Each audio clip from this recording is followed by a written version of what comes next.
Cause I'm about that. Cause I'm about that. And I don't know, just the way I look at it, I just think we've been programmed for way too long that that's the only path for success. And I just don't believe that. I believe you take your destiny in your own hands. Try to get them funds up, killing them mics just like I ran the jewels in. Y'all gonna get Go take the risk. You got nothing holding you back. Go screw up. This is a podcast all about business, entrepreneurship, making your passion your paycheck, people who just want to take control and kick life square in the ass. On today's episode of the Now or Never podcast, we have special guest Chet Fortune, the man, the myth, the legend, the trainer to the stars here, especially in Omaha and around the Midwest, from training the highest level of pro athletes to anyone who takes their fitness and health goals very seriously. An ambitious man getting ready to hopefully launch his first TV show. We get to hear all about that today. Tell anybody how good that feels to save a life, you know, especially when it's somebody that you care about, a family or friend. And the more people I can help along the way, you know what I mean? I feel like it's my duty to help.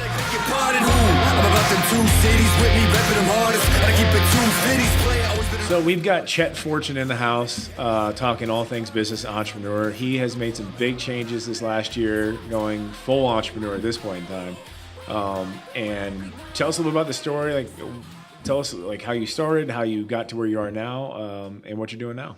Sure. Well, I'll backtrack all the way to high school. Yeah, there you go. I was always kind of a natural born seller, you know, and that's what I was good at. That's what I thought I would do after high school. I got a job with Pfizer Pharmaceuticals right out of high school. I was selling Viagra, Norvasc, Zyrtec, Lipitor, had billion-dollar drugs. Oh, yeah. 19 years old, making $60,000 with the company car, trips to New York, all kinds of crazy stuff. That's the dream. When you're 19, yeah. Right. I mean, and probably hindsight, if I stayed with it, I'd be a lot better off than I was. But I hated the job. You know, honestly, I hated working with doctors. I really didn't think they were that ethical. A lot of the practices were based on what we could get them versus how effective my drug was, and that it bothered me. And then on top of that, like kind of the focus with every conversation, with every event I go to would be money focused. Yeah. What they had, what they were getting, and it just at the time it just wasn't me. And I started pursuing other things. I kind of got into management from there because, like I said, I was a good salesperson. So I started off with collection management. Did that for 2.5, 3 years, and then got into banking. Managed for, I think I started off with U.S. Bank. U.S. Bank for 2-3 years as branch manager, no banking experience or anything like that.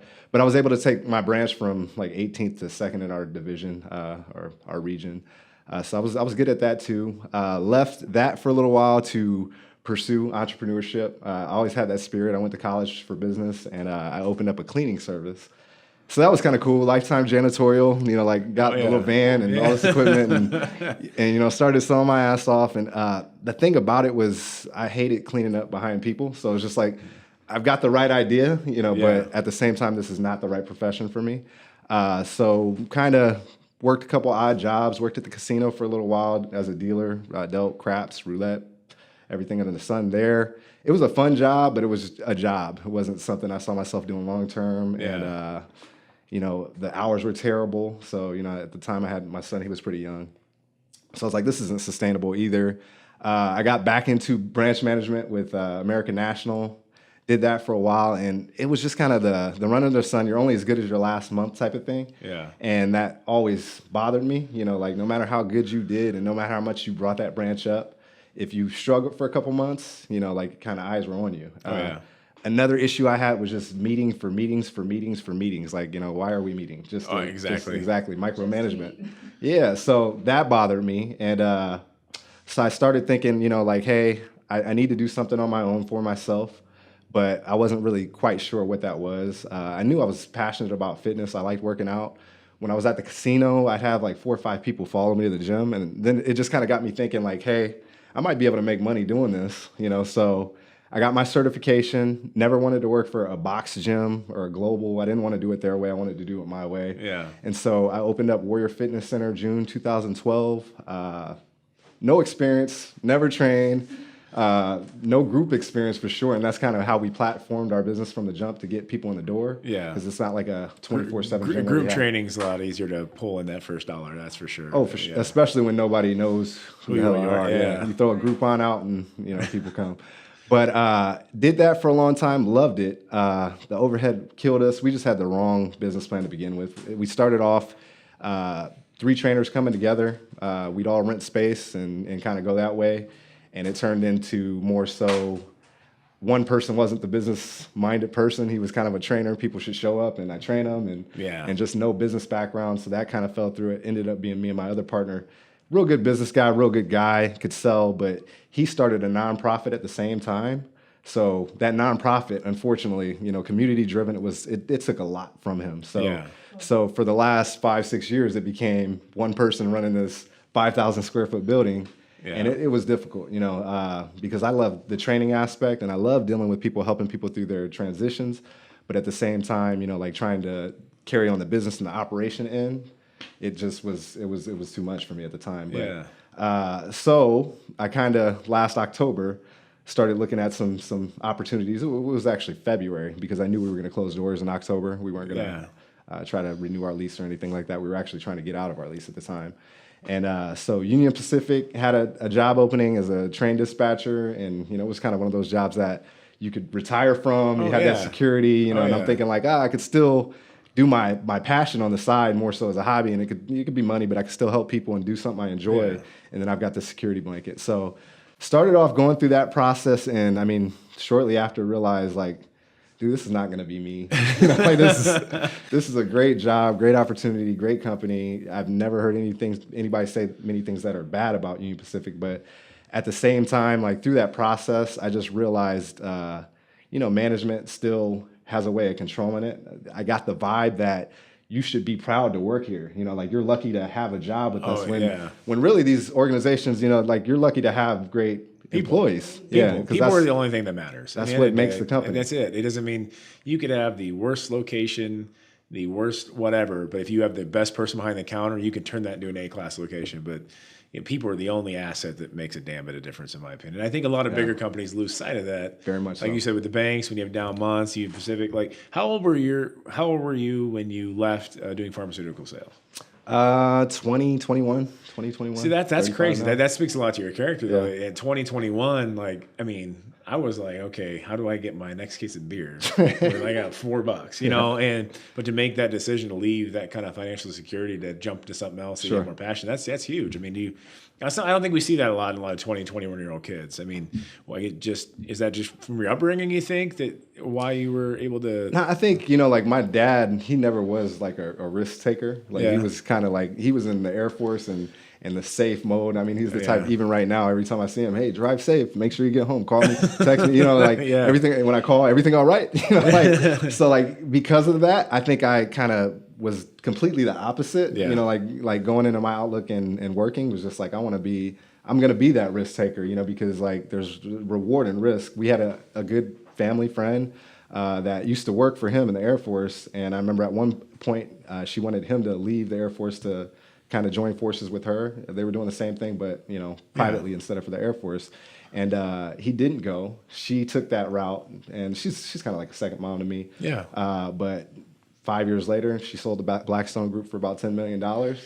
So that kind of was like an eye opener too, because I saw that whole process, from fruition, and from things like that happening, it pushed me to know that, hey, if you really believe in what you're doing, you're good at it, you have a passion for it, and people believe in you, you can make it happen. Yeah. And so like I said, after high school, like even though I had that security blanket and that good job, that good profession, and I'm making good money, especially for a 19-year-old, I just knew long term, like I got to do something I enjoy, and that meant more to me, than anything else. So.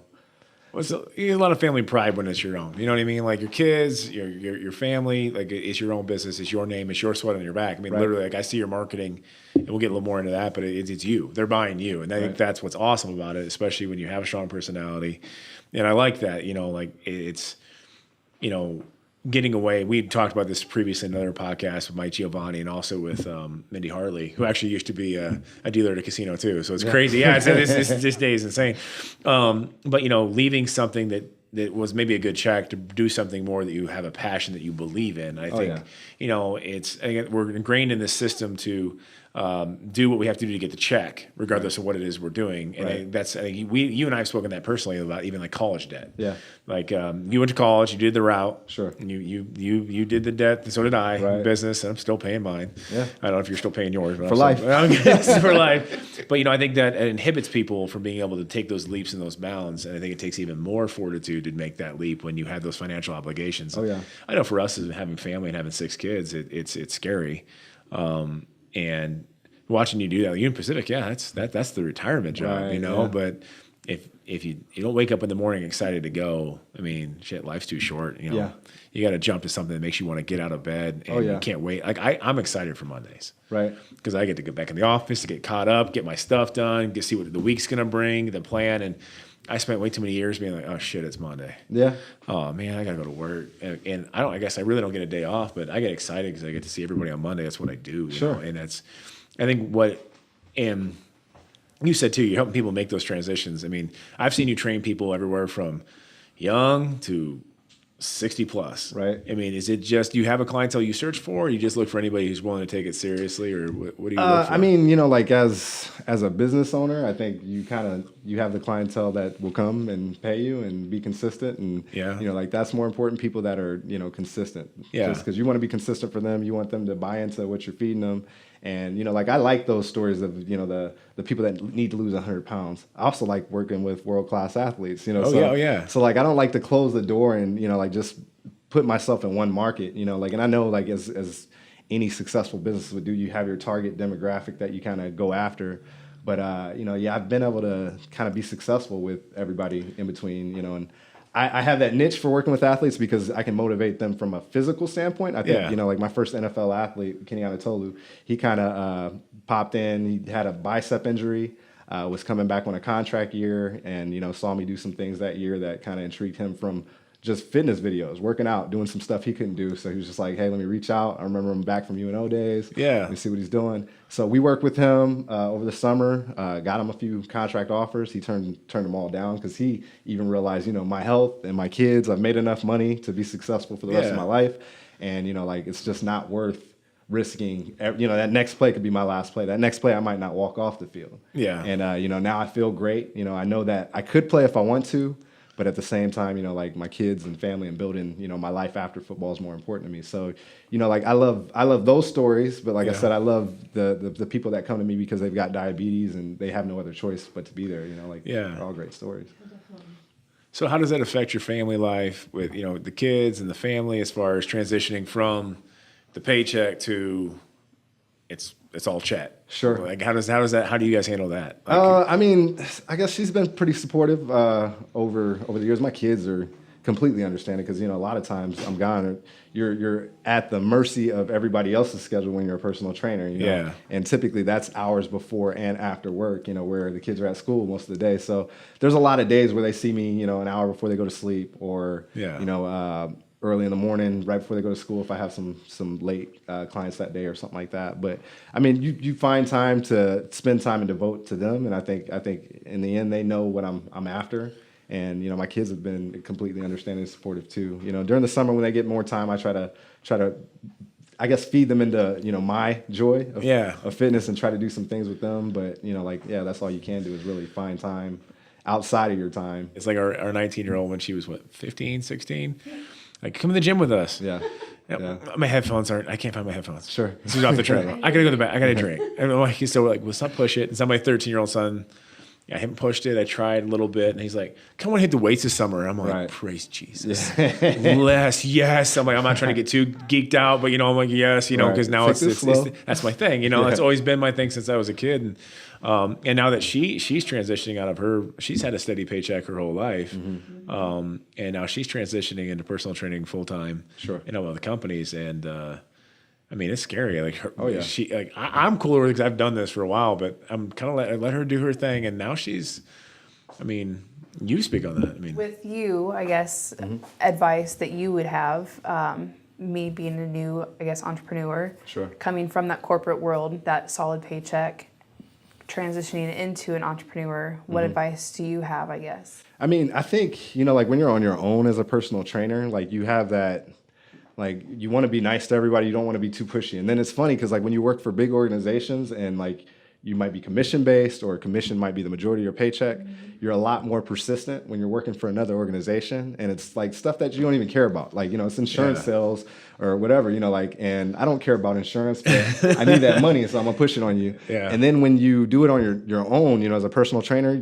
sometimes you lose that persistence because you're so worried about that personal experience and, you know, like having a good relationship with that person. You don't want to be pushy. You don't want to seem like that type of, you want to be the trainer, you know, but as a business person, you have to be the salesperson first. And, you know, like with clients, like I always know that, you know, some of these clients are paying $400, $500, $600 a month. Like I'm not going to have, you know, that's not sustainable. They're not going to pay me $600 a month for the next. So you're always kind of looking for that next client, you know, and, you know, like just as long as you're taking care of your clients and they're getting progress from it, a lot of times, you know, word of mouth is the strongest form of marketing. And, you know, they'll come in the door and you gotta stick with it, you know.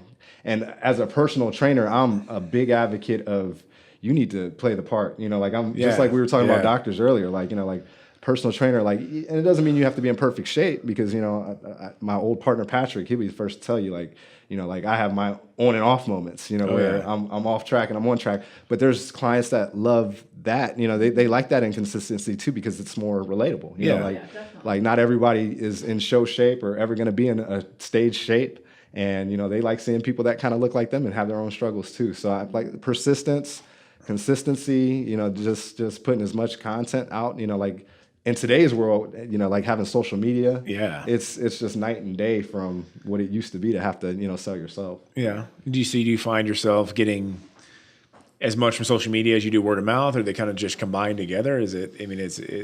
I can see a lot of like, hey, check out my guy Chet, check him out, check out his Instagram. He's got a cool video. Because we're trying to figure out with her, like, okay, she's just now going to start marketing her personal training business. Like, okay, how do we do this? Like, I'm not a personal trainer. I've done diet plans and stuff, but I hate it. So I guess when I was coached, they told me to eat this, I ate it.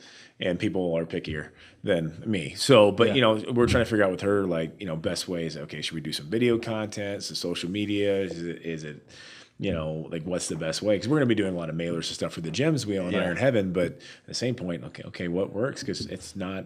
I'm never one of those like I'm good at what I do. Sure. But I'm, you know, owning a gym business. I'm good at that. I'm good at running Rex Nutrition franchises. But I'm also not an egotistical point. I'm always looking for like who's doing it right. You know what I mean? I'm not trying to reinvent the wheel. I'm just trying to make it roll better. Right. You know, so like we're looking at what you're doing. I'm like, let's do that. You know, he's got it. You know, let's do that. Like let's shadow him, you know, because I've seen your stuff just immediately make waves. And do you find it's kind of a combination, like a multifaceted approach? The content's, I mean, like nowadays the content has to be there. You know, like social media is almost more important than the website itself these days. Yeah. And then just, honestly, there's certain things that I know are effective that, you know, like I started off, because like, now, like I've kind of got a little track history. You know, I've gotten a chance to work with some athletes that have kind of put my name out there. Yeah. And so now when I say, hey, you know, come train with me, they at least have an idea of who I am. Yeah. So it's a little easier of a sell, you know. But when I first started off, you know, I was a lot more active then. You know, it was just like I'd have like I'm doing a free community event on the first Sunday of each month in Stinson Park starting next month, and that's kind of something I did. You know, like when I first opened up, and then I stopped. Because I started getting busy. I started working with some athletes. I started traveling. Yeah. And then I stopped that. But I mean, that was kind of what broke my mold of, you know, like actually getting some progression to some consistent clients. Because although it was free and I'm giving up my own time, I had 60, 70 people that were a lending ear. You know, and that was 60, 70 people that were there for fitness, interested in fitness, that I could hand out cards and everything too. And I've slacked. You know, like honestly, I was just thinking about that probably 2-3 days ago. Like, why don't I always have business cards on me? And why am I, like, sales 101, always hand it out. Everybody you meet needs to have a card of yours. We just had that conversation a week ago. I said, like, you guys got a card? I'm like, oh, my wife does. She goes, no, I don't. I'm like, oh, shit. So we end up grabbing one of our manager's cards. They're like, well, I want to talk, you know, you guys are the owners. I'm like, all right, go back to school. Go back to the basics, because you never would have caught me without a business card. No, not at all. I was like force feeding, like, take this. Yeah. When we first opened up Iron Heaven, I can say this. I won't say what gym we were at. Because I go to all the gyms in town. I support all their businesses because they all support my nutrition stores. So, and I have multiple gym memberships. Yeah. I mean, what I spend on gym memberships in a month, you can blow on an 18-hole round of golf. Sure. And drinks and a cart. So for me, it's not a thing. You can have multiple, change up the scenery, whatever side of town you're on. But we went to, and I loved it because we put her entire 401k on to start the gym. That's basically what we did when she left her last job. Oh, wasn't that? Yeah. Okay. So She goes, I have my money. I open a new damn store every week. I can't help myself. So it was it was her money, and it was a big loan. And so seeing the change in her, because we go to another gym, we're like, what was it?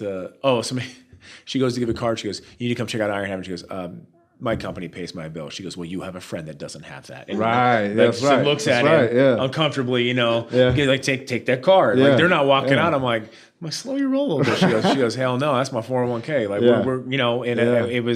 it's fun. And I told her, like, look at us now. We're not carrying cards. We're nowhere near where we want to be. But see, the basics, I think, work. I mean, it's all handshake business in my opinion. Absolutely. So, how old are you, Chet? 35. At 35, jumping on his own. I'm 38. You're 37. You just left the corporate world for the first time in your adult career to train full time. And contrary to popular, we're not rich. We got 6 kids. So, I mean, that's huge. But you're going to be a huge role model for moms and women who want to still. I mean, what would you say? Moms who want their ass back. I don't know if we put that on a bumper sticker or not, but moms that want their booty back. Moms who want their booty or back. Their peach back. I mean, what kind of courage does that take? I guess a lot. There's a lot of fear with it. Putting myself out there is not easy for me. It is once I'm comfortable and I get to know people. I think I first met you doing F&I when I worked for Dillon Brothers 8 years ago, I think it was. Mm-hmm. And I had really found myself there because I had to put myself out there every single day. Sure. Then I transitioned into an office job where I kind of pulled back, and now I'm trying to find that again, and that outgoing personality in myself. Around my friends, I can do that. Around new people, I'm just like, okay, I'll just stand back here. So, so now it's like, okay, trying to push myself and push that comfort zone is a little bit difficult. Even competing, getting up on stage and competing was something I never thought I would do. And you won. And I won. You had to own that. You won. I mean, you were a mom in her mid-30s who went up there and, for lack of a better term, you kicked ass. Own it. I met a trainer in a gym one day, and I was just trying to find something. I'm a very goal-driven person, which is, I think, why my previous job at Dillon Brothers worked so well, because I was in F&I and I had a goal every month. Sure. And if I have that goal, I can crush it. So now I'm trying to transition that into my personal training career. And that's, I'm like, okay, how do I even get started with that goal? I think that's where I'm finding, okay, what goal do I want with that? Mm-hmm. Where do I start? How do I even get to that goal? So, but personal or fitness and competing, I had met a trainer in a gym. I had turned 30 previously, or a few years prior to that. The weight was just not, before that I could eat whatever I wanted to, and I taught Zumba for years, and I had stopped doing that, and I'm like, okay, I need something new. And I'm like, he's like, have you ever thought about competing? I'm like, no. What's that mean? And he showed me a picture. I'm like, okay, I want to look like that. And he showed me a picture of a bikini girl. And as we were getting into it, my structure is more figure driven. So I'm like, all right. And just even holding up that swimsuit or that figure suit, I'm like, I have to walk in front of people in this? No. There's the rest.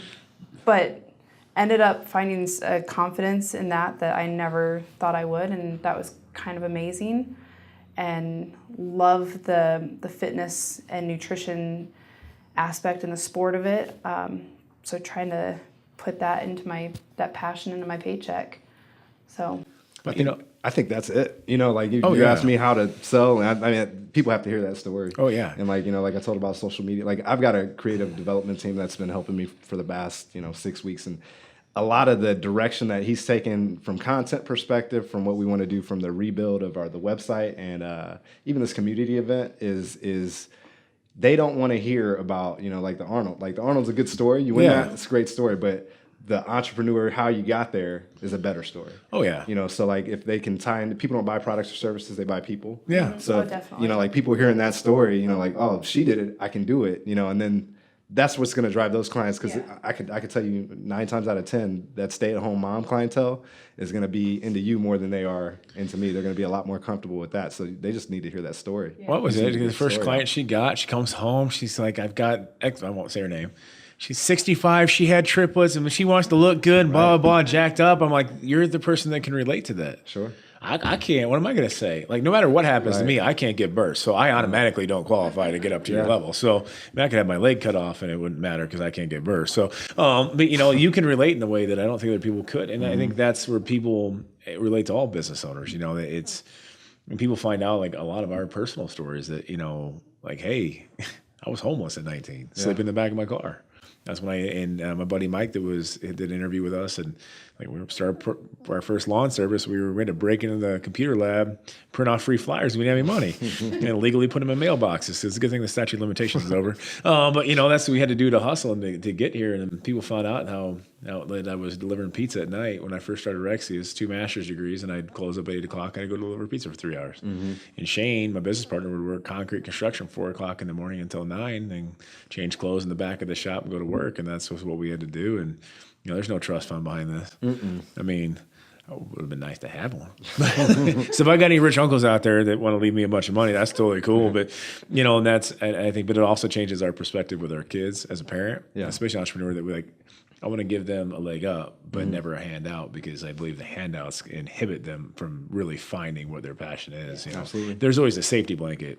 You're never going to really take the risk, and you'll never be all in. Right. You know what I mean? You got to jump all in. And That's like with her, I know how she is with people and how she does with training, and seeing the empowerment we had. I mean, we both have come from rough paths that, you know, the stage and competing in bodybuilding gave us just a power. Right. You know, and I think that's what I love about the health industry. I've said it before, is seeing how look good, feel good is an expression for a reason. You know, seeing that power, somebody can walk into a job interview or face an ex, or, you know, get through a bad time in their life, but like, oh, I look good. I'm going to own this shit. I think that's a huge thing. And I think for women, specifically for you, a lot of moms get lost in their kids. Right? Oh, yeah.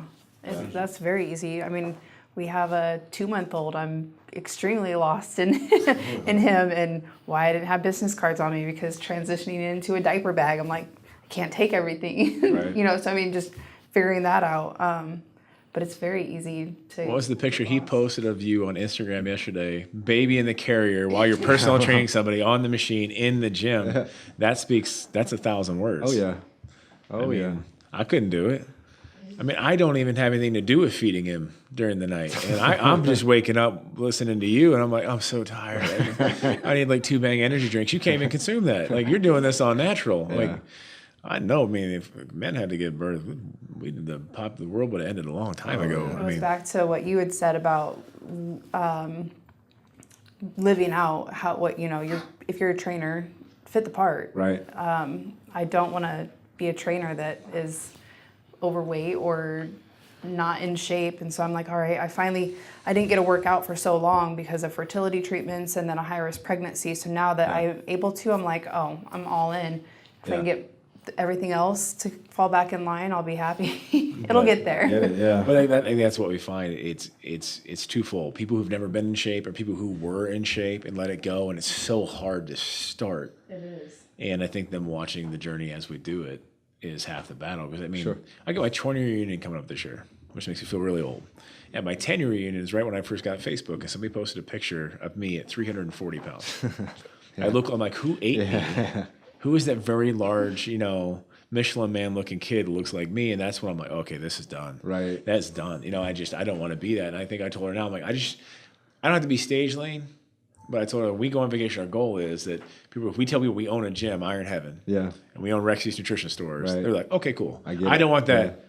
Of course you do. Yeah. You know, it's the same thing as going to a doctor that's 100 pounds overweight. This is good for your cholesterol. Really, homie? Right. I mean, I mean, that's the thing. Like, let's be honest. Like, all of our daughter's friends used to follow her on Instagram because she was the hot mom. There's some pride in that. That way is awkward, and I had to scare the hell out of those boys. That's why I'm tattooed and big. But I think that's the goal. I think you can be the goal for what they want to achieve at that age, and you own it. You know, so I'm working on that. Yeah. So what's your big goals? Like, what's the future hold for Chet? Like, what's your I mean, short term, long term? What do you want? I mean, short term, I'm kind of doing it. Like I've kind of got a team. The first thing was building the team, because even though, and it's a hard sell, because right now it's just like there's not much there. And when you talk about a personal brand, okay, like what are you selling? So like when people visit my website or they visit my social media, like he's a personal trainer, but is he just selling personal training? Is he selling online programs? So short term, I'm kind of doing that. I've got my team built. That's a great team, loyal. I know they have the same vision as me, and they don't look at the short-term goal. Like, like my creative development team, he's doing projects for Union Pacific and OPPD and companies like that. And then he's doing stuff for me in his own time. And sometimes I feel like, am I working hard enough? Because he'll send me like, sales matrix and all these, analyses that they did. And I'm like, where are you finding the time to do this? Because I haven't even done it for myself. So like, short-term, I'm happy with where I'm at. I'd say in the next 5 years, my ultimate goal is to have a TV show. So like right now, that's kind of our whole thing, is getting the content and everything to look uniform and put together, polished.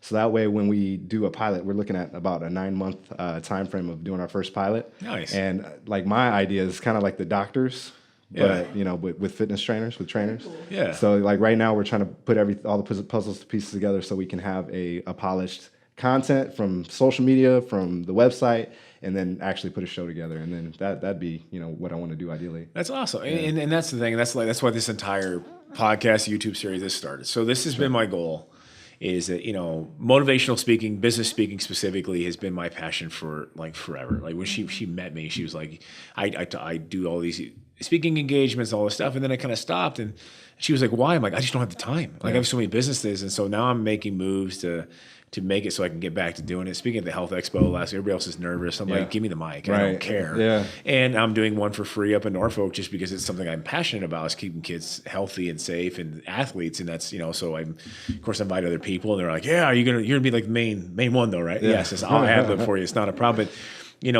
so I bought all these microphones, we're using right now, and all this. I bought all this crap. Right. So I started my own little podcast last year. I got one episode that didn't sound like I was screaming at an iPhone from 30 feet away. That one did really well. The rest of I don't know how to use this stuff. I'm researching it. It's just not enough hours. And so I had all this stuff. And then my buddy Chad behind the camera over there, Chad and I have been friends since we were about 6 years old.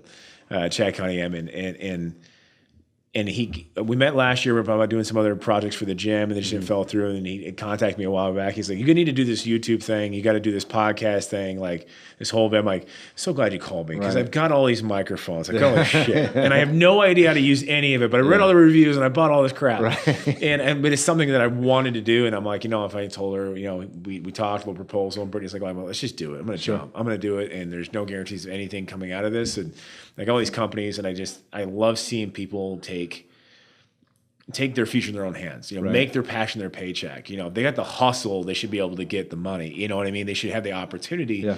And I think people just don't know how, especially in the Midwest. And we even talked about, eventually maybe I might live here. I want to live someplace with warm. Right. But, you look at all your big gurus are on the coast. I just can't relate to that. It's in the Midwest. We got to be able to deal with all businesses in 7 feet of snow to 95 degrees and 99% humidity. And we don't, we're just in a different economic structure. We can't charge. We can't charge here what you could charge on the coast for personal training. Or my buddy's a tattoo artist. Like we have just a different economy here, and I see all these young entrepreneurs. You see them in the gym all the time. Every kid's coming out with a new clothing line, and that's great.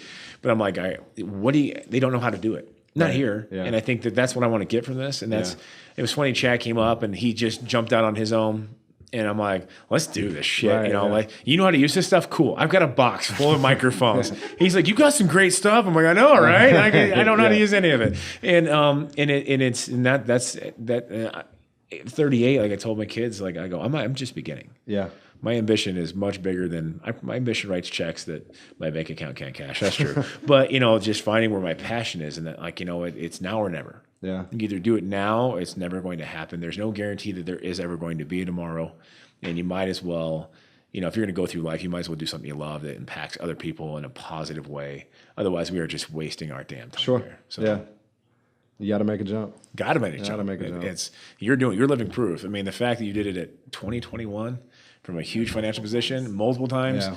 I mean, with family and stuff. Family, and it is, and it does tie you down. But I also, at the same point, I think we all want our kids to live a life where they have purpose and passion meets together, and they can make an income at the same time and enjoy that kind of freedom. I don't think we want any of our kids stuck in a job they hate when they're our age.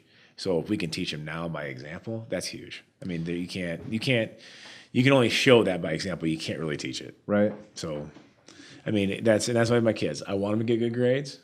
The same point, I want them to be them. Yeah. So my 13-year-old asked, can I have a YouTube channel? And they're not, they were 12 or 11. I'm like, yeah, your birthday now is this year. Right. You know why? Own it. Like, you want to be a programmer? Do it. Yeah. I don't even know what it is. He's like, show me all the video game stuff for mine something or other. I'm like, that's awesome. Right. Brittney's like, you know what that is? I have no clue. Nope. But you own it, kid. You know, I mean, Yeah. you do you. And my one daughter, she's maybe not the best at school. But she's got a mouth and she's argumentative. I go, listen, get the grades because you need to be a lawyer. Right, yeah. Because you just want to argue people, you might as well get paid to do it. She's Right. like, that's what I'm going to do. So she told everybody for the last 3 years, I'm going to be a lawyer. I'm like, you're going to be the best Right. damn lawyer on the planet. Yeah. So whatever you do, love it. I mean, they say, learn the job, love the job, own the job. Yep. She's like, well, I'm going to work for a big, and what she said, I'm going to work for a big law firm. No. You're going to start your own damn law firm. That's right. I don't care what you do, but own it. Working at Warrior, I mean, the first few years, like, it was just kind of learning as you go, you know, and it was just making a lot of mistakes, and like the money would be good and then it'd be bad and then it'd be good. And I think that turning point for me was, I think we'd been open about 2 years. It was all in one summer. It just kind of started rolling for me. So like I posted about it today, but it was this month. It was April of 2014. Shape Magazine, they had a little contest. I hadn't heard from, like, I applied and put in my picture or whatever, like 6 months prior. And then in April, they reached out and said, hey, we want to select you as one of our 50 hottest trainers. So that magazine cover led to, or not cover, but magazine entry led to an Omaha newspaper article. That Omaha newspaper article opened the door to a lot more clients reaching out. And then it was prior to that summer, it was about, I think it was Terence Crawford fought Gamboa. Yeah. Fought Gamboa in Omaha. And I remember going with one of my friends and looking at him and saying, you know what? Like, I know I've only been in business for 2 years, but I guarantee I'm going to be training him one day. And he just looked at me like, whatever, like, we left the fight. And it was July of that summer. I reached out I knew one of his coaches, Red Spikes, reached out to Red, and I was just like, hey, like, I love the opportunity for Terence just to come to my gym. And my mindset was just get him in the gym. That's good exposure for my gym. Yeah. I wasn't even thinking that, like, long term he'd be like a client. I thought he already had his team together. He's a world champion. He doesn't need me. So he was just like, you need to reach out to Terence directly. Just shoot him a message. And I'm thinking, like, whatever. Like, inbox him on Facebook, like, whatever. So I sent him a message through Facebook anyway, and I'm like, hey, come out to my gym, just try out a session. If you like it, like, nothing to lose but an hour of your time, let me do some work. Yeah.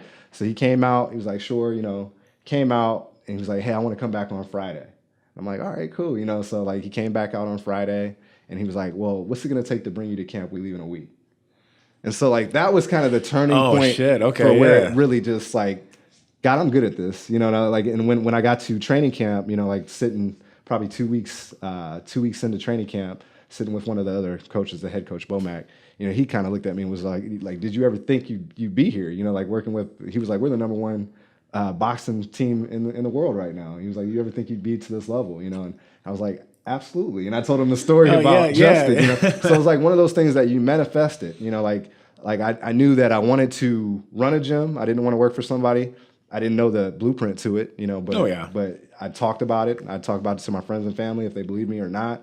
I do that. And then the same thing with, like working with a world-class athlete was just like, you have to manifest it, believe you can, and then put everything into that, and eventually, take those risks. Cause like Red telling me, hey, reach out to him, through Facebook. Like, that's a risk. Yeah. They're like, whatever. Like, he's not ignored. All of a sudden, I'm a groupie. I'm sending a message. Right. I'd never be this guy. Well, it was funny because we were on a flight back from Florida.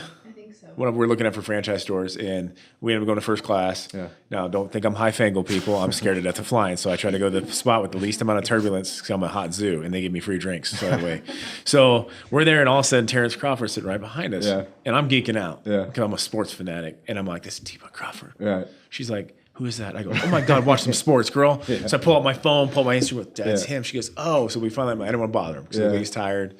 And we've been a lot of celebrities we've been flying. Sure. And she knows most of them. And this one, I was like, come on, it's Omaha. Yeah. We're flying in Omaha to Epley.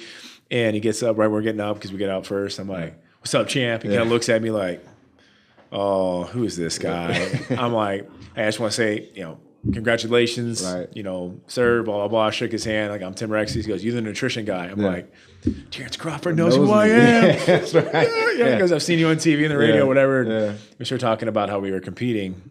And he goes, oh, that's my boy. He competes. That's Chet. Yeah. Chet owns that. Yeah. I'm like, That's okay, funny. cool. Yeah, it turns out. And we ended up talking to him for quite a while and got some pictures with him. And Yeah. I think we've flown on the same flight with him now like 2 or 3 times and just nicest guy on the planet, honestly. But He's private jet style now. yeah, you know? let me let you know. I figured probably so, but he was talking. He goes, "You guys got 5 kids?" We're like, "Yeah." He goes, "I got 5 kids." Yeah. He goes, "I go, Family. you have 5 kids?" He goes, "Every time I get back from camp, we have a baby." Baby time. I'm like, "Okay, I know how that happens, man." But you know, that's that. But the fact that he immediately just jumped out, that just attachment to your personality. You know, that's a testament to how you relate to people, create those personal relationships. Sure. I mean, and the fact that I talked to the guy for 2 minutes is the world champion. It means the champ, Yeah. and he brings your name up. I mean, that's just awesome. cool, That's yeah. a big testament to you, man. Yeah. So. And I mean, like even to this point, like I stopped doing camps. You know, like it's kind of a drain on the. That's the thing. You go for 6 weeks. You run a business.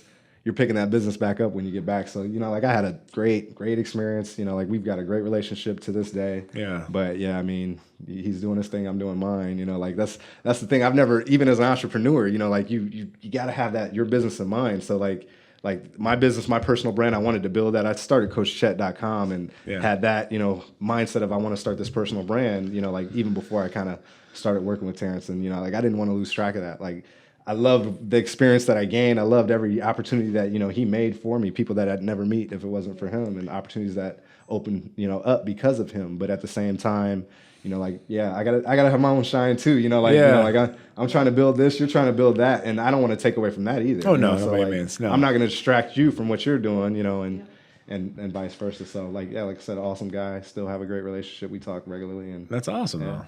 I mean, it's just, I love that it's all coming out of the Midwest and it's out of Omaha. And it's for me, it's just fantastic. Oh, yeah. It's amazing. We travel because we travel all over the country when we do store stuff and events and whatnot, and people realize how much health and nutrition comes out of this section of the country. Oh, for sure. The number 1 GNC franchise in the United States for the longest time was from Tilden, Nebraska, who got me in the business, who also got Corey in the business, who started Complete Nutrition, who's not out of it, and then obviously me, and now I'm the biggest in the region. Right. And we all came from small town farming community in Right. Nebraska, so it's just crazy that but I think it's awesome though. I mean, they said years ago that Omaha is one of the most unhealthy places, and I'm like, man, there's a gym every 5 feet. I mean, now there's 2 feet because I keep opening them, but you know, that's the whole point. Is that there's, I find that to be BS. I think we put the pounds in the winter here, we take it off in the spring and summer. It's all based on that. But what's awesome, I mean, what you're doing and the brand you're building is fantastic, and the TV show would be Appreciate it, yeah. That would be freaking awesome. So it's gotta happen, man.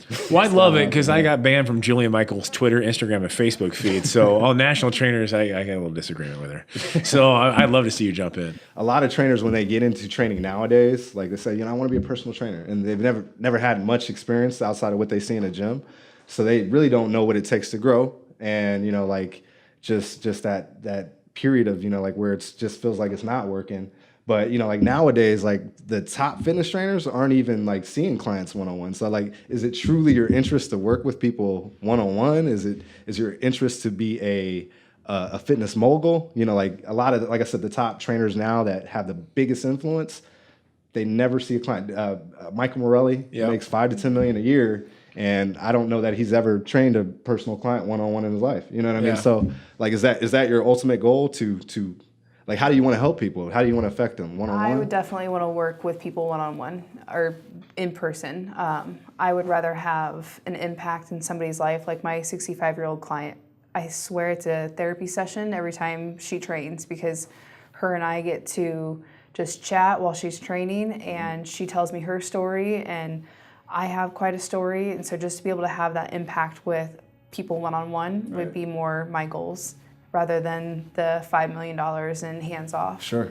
Yeah, because I mean, there's this different approach by all means. And I guess with that said, how do you measure success with that? Like, are you happy? Is there a financial goal? Like you said, you like helping people. So is it the finance portion that measures success, or is it the word of mouth from a certain amount of people? It would definitely not be financial. Sorry, babe.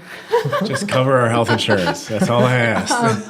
For me, money is definitely not a high priority. I know, I mean, you have to have money to have a living, but For me, it would definitely be word of mouth and how happy my clients are. Sure. Seeing that progress, seeing that smile, seeing life-changing experiences with clients would be my goal. I was a teen mom. I had my oldest daughter when I was a senior in high school, so I struggled with that. I lived on my own with her. I was in an extremely abusive relationship during that period. Left that, came back to Omaha, started my own life with her. Got into drugs while she was a toddler and got really messed up on meth for a couple years. Lost her to my family and went to treatment, got clean. I knew that I would never be able to see my daughter again if I didn't get clean. I think it was, I don't know what the statistics are now with meth users and relapse. I think it was like a 92% relapse turnout with meth users. I've never relapsed. I've been clean for 15, 16 years now. And so, I mean, I went through that struggle, Sure. Getting clean, and then just not really having anybody in my life that could guide me through that, or just kind of doing it on my own. So yeah, I would love to be able to change people's lives, whether Sure. it's through fitness and training, or it's through speaking to teens about teen pregnancy, or speaking to recovering addicts about staying clean and finding that strength. I think it all kind of ties in together because it all takes that determination Yeah. and that focus to keep pushing on. Like we said before, addicts are addicted to being addicted. So if you can turn that addiction into something healthy. I mean, you go from being, what'd you get down to, 104 pounds? Yeah, after my 13-year-old was born, I got super anorexic and got down to 108 pounds. So I was just sticking bones. And you don't stand up enough for just how powerful it is to go from that to being on stage at like no body fat, pure muscle, Right. owning it. I mean, huge turning that transition. addiction into something that's completely positive. I mean, that's how many teen moms, recovering drug addicts, could get on stage and win a figure competition in their mid-30s. I know you're not one to boast, but I'll boast for you. That's badass. Yeah. So, and I think that if you can help anyone transition on that, that's something, I mean, you should owe society that. Yeah. You owe that to yourself. Yep.